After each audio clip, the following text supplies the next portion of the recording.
So designing your integrations correctly from the start can save a load of time in the long run, right? So getting up to speed with the best practices as recommended by Oracle, the do's and don'ts early on can save you a whole load of bother sort of down the line later on. So the common integration pattern pitfalls, which go by the name of antipatterns, you might say antipatterns be the name of it sometimes, will be discussed in this video, and there's 7 of them in total. I'm going to go through them one by one and discuss them, what they are and how to avoid them. So the first one is Chatty integrations. So if we ever wanted to synchronize some records together in a large data set, so for example uploading a bunch of employee records to the cloud, you don't want to use an invoke with a big massive loop to call an external API for every single record, right? The reason is because you have a downstream application that's receiving all of these requests, and the system just becomes stressed out and it can't handle that many requests because your integration is talking too much. It's not used to processing that many individual requests all at once. And it can also mean some pretty high costs for your integration too. So the idea is when you have an integration that is making too many requests, it's talking too much, and that's what a Chatty integration is. So what you want to try and do instead is something called batching, which is just the idea of accepting multiple records within a single request. So instead of making one request for one piece of data, you make one request for multiple pieces of data. So you don't ask for a new record 40 times, you ask for 40 records one time. Yeah, makes a lot of sense when you think about it. Different adapter types will have a different max number of records that you can ask for in a single request. So it's best to check what the capabilities are in the system that you're using. The second anti-pattern is to do with long-running jobs. So if we have a lot of files already, this time we're not requesting a bunch of files that are on some external system somewhere. We already have the files and we want to process them. Say we're sending a bunch of employee records instead. What we don't want to do is to get all the files together and loop over them sequentially and process them all until there are no files left. So going through each one until we run out of files. So let me be clear. We do want to process all of the files, right? Just not all in one job. Just sort of looping over the files in one big sweep, yeah? Because if too many files exist within that singular job, just that one job will take a very long time to execute and can actually starve out other jobs that might be trying to run at the same time. So if your job is taking a couple of hours to run, then nothing else is going to get done, and that's something that we want to avoid. So the better path here is to simply limit the number of files that you're going to process in a single instance. So you can literally just limit the number of files that you're going to run through in one particular run, and then you can use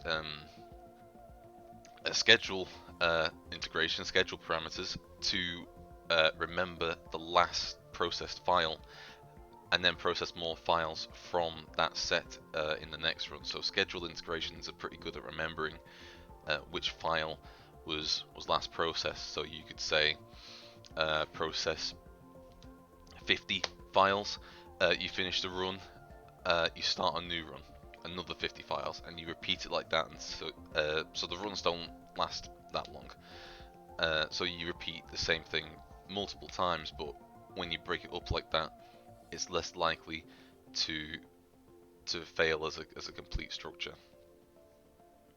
Scheduling has a minimum of 10 minutes between scheduled runs. So if you want to run a process that's going to take a minute long, you have to wait 10 minutes after it's finished before you can schedule it to run again. Or maybe it's 9 minutes, 10 minutes since it starts, maybe. But you can always stack multiple calls of the same integration if you need it to be faster than that. So breaking it up into smaller points, smaller jobs, and then repeating the jobs over and over again, as opposed to one big collection of one long running job. Just say that 5 times fast.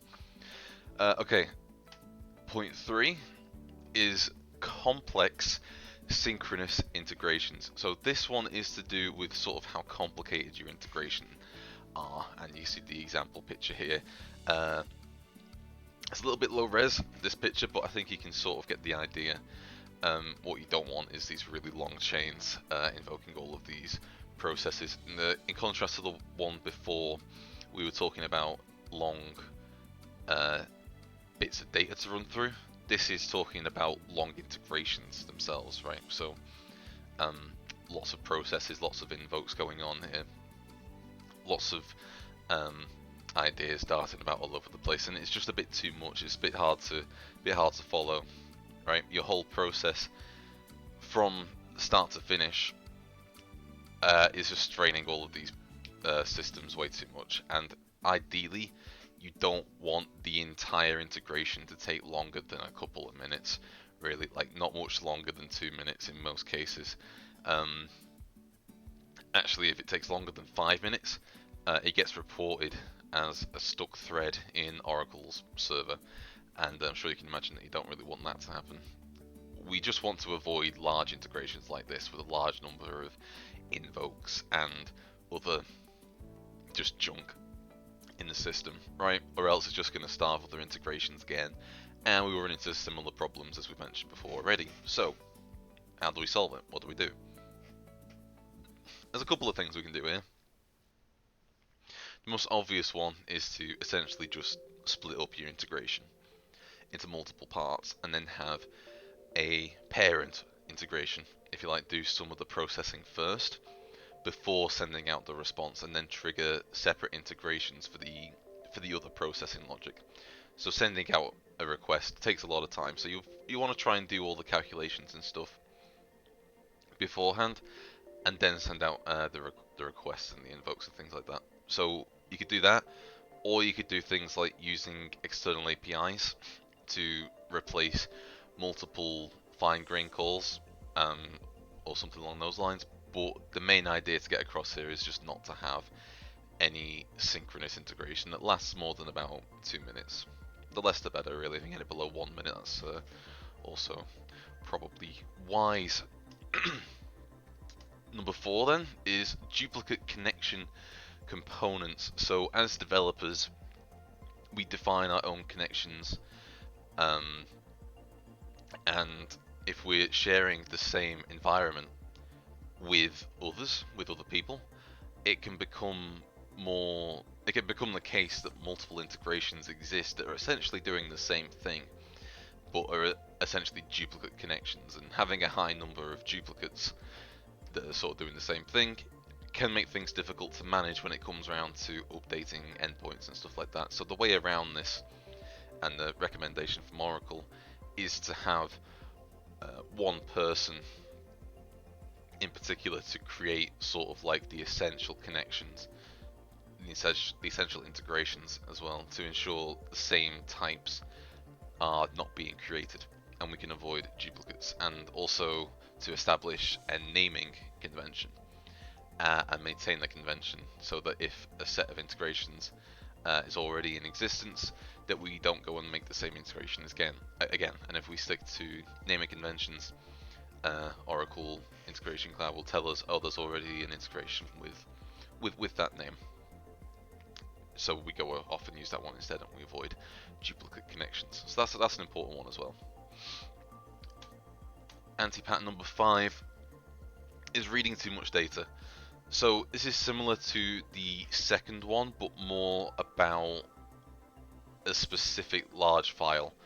And if there is just a massive single file in the system, that maybe contains a lot of records, you don't want to read the entire file into memory and then process each record in turn, because this again consumes a large amount of memory, which again impacts your processes within your Oracle Cloud environment, right?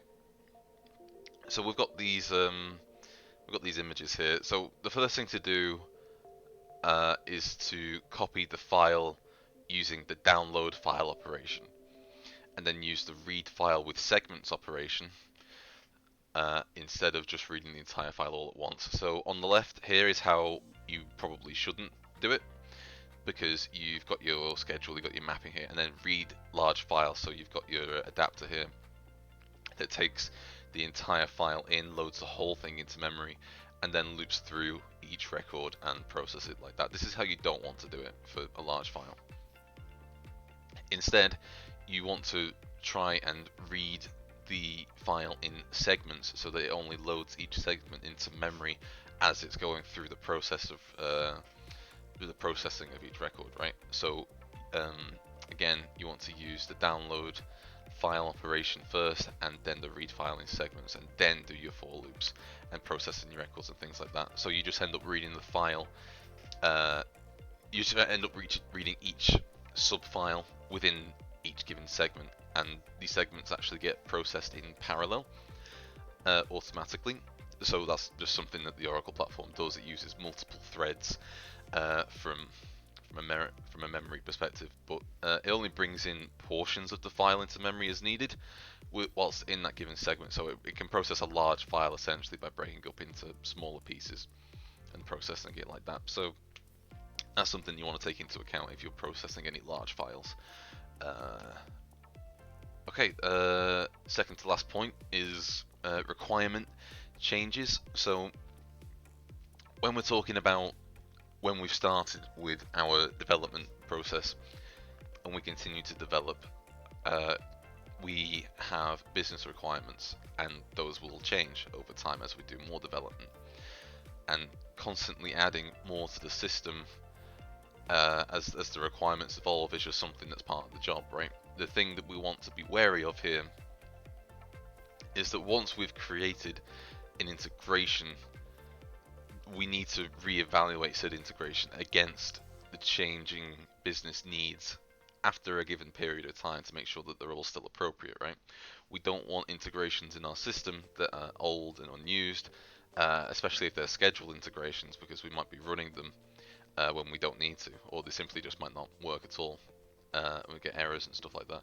It's very poor optimization, and sort of a clutter builds up if we don't regularly check it to see if we're still using all of the integration in our systems, all of the integrations.